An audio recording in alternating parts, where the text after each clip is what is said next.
This is Auto User Guide, where we help you understand your vehicle better. Today, we are covering all information related to major engine services for the Volkswagen Passat B6 2006 to 2010 models. Service intervals. Engine oil needs to be changed every 75,000 to 10,000 miles, which comes out to around 12,000 to 16,000 kilometers. If you drive in tough conditions or put a lot of load on your engine, sticking to the lower end of that range is the better call. Engine coolant has a much longer life. The first replacement comes at around 100,000 miles. After that, it needs to be swapped out every 50,000 miles going forward. It keeps your engine temperature in check, so keeping it fresh is something you don't want to skip. Brake fluid should be replaced every 2 years, or somewhere between 20,000 to 30,000 miles, whichever one comes first. Over time, it absorbs moisture, and that slowly reduces how well your brakes respond.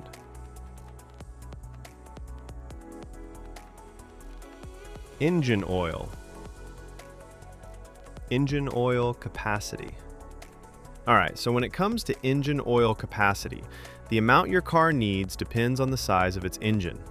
Not every engine drinks the same.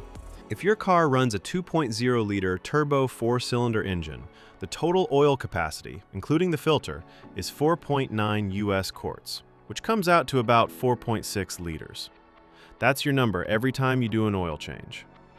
Now, if your car has a bigger 3.6-liter VR6 6-cylinder engine, it's going to need a little more. The capacity there, again including the filter, goes up to 5.8 US quarts, or roughly 5.5 liters.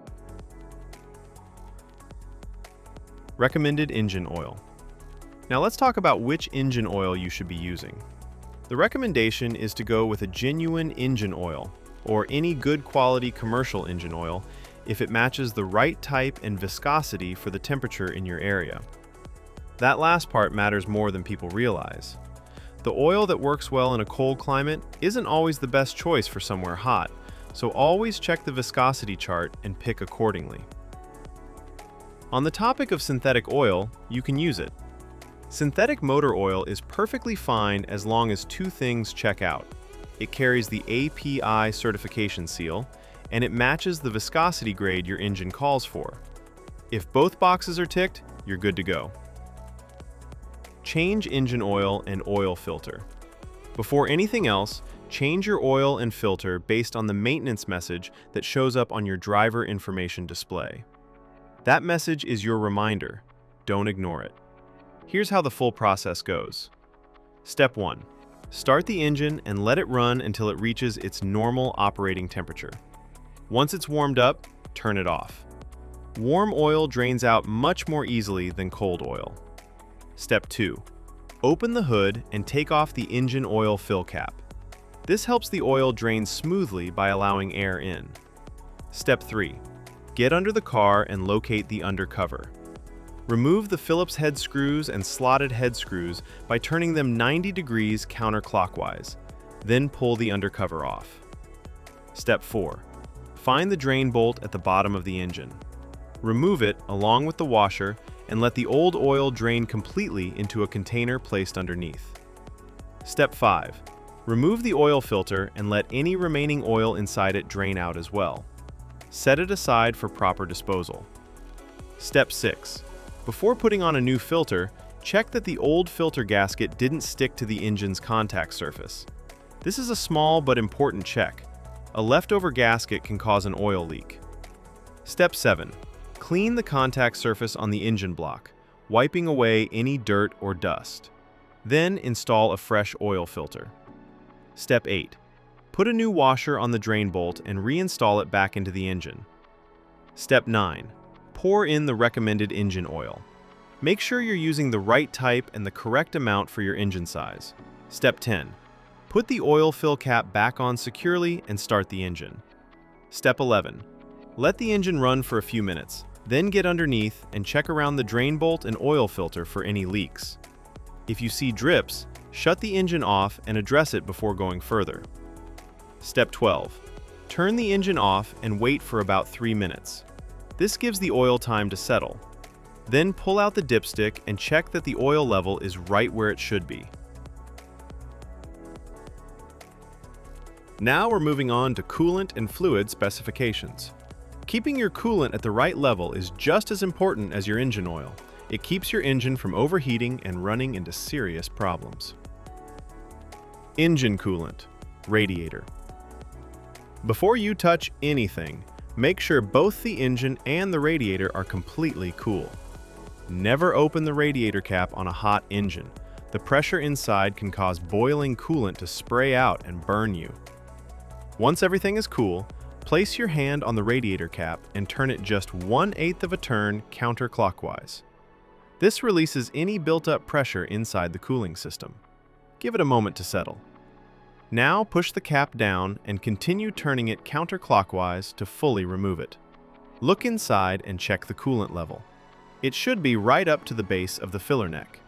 If it's sitting lower than that, go ahead and top it up with the correct coolant. Once the level is good, place the radiator cap back on and tighten it fully. Make sure it's secure before you close the hood. Engine coolant, reserve tank. Again, before checking anything, make sure the engine and radiator have cooled down completely. Now locate the reserve tank. It's a small, translucent container usually sitting near the radiator. Look at the side of the tank and check where the coolant level sits. If it's below the minimum mark, add the specified coolant slowly until it reaches the maximum mark. Don't go above it. Once the level is good, take a moment to inspect the cooling system for any leaks. Look around the hoses, the radiator, and the reserve tank itself. If you notice any drips or wet spots, that's something that needs attention before you drive the car. Now, let's talk about replacement of brake fluid. Checking your brake fluid is straightforward. On the side of the brake fluid reserve tank, you'll notice two markings, a minimum and a maximum line. Your fluid level should always be sitting somewhere between those two marks. If the level is at or near the minimum mark, you need to top it up. Don't let it drop below that line. Low brake fluid can affect how your brakes respond, and that's not something you want to find out about while you're driving. At the same time, don't overfill it past the maximum mark either. Just keep it in between and you're in good shape. One thing worth mentioning for those driving a manual transmission model, your brake fluid reserve tank also takes care of the clutch fluid. It's the same tank serving both systems. So, as long as you're keeping the brake fluid level between the minimum and maximum marks like we just discussed, you don't need to check the clutch fluid separately. It's already covered. Tire rotation schedule. Tire rotation is one of those maintenance steps that people often overlook, but it makes a real difference in how long your tires last. Generally, you should be rotating your tires every 5,000 to 10,000 kilometers. If your vehicle manufacturer recommends a different interval, go with that instead. Tires without rotation marks. The diagram on screen shows the rotation pattern for tires without rotation marks. These are also called non-directional tires. Because they don't have a fixed direction of rotation, you have more flexibility in how you rotate them.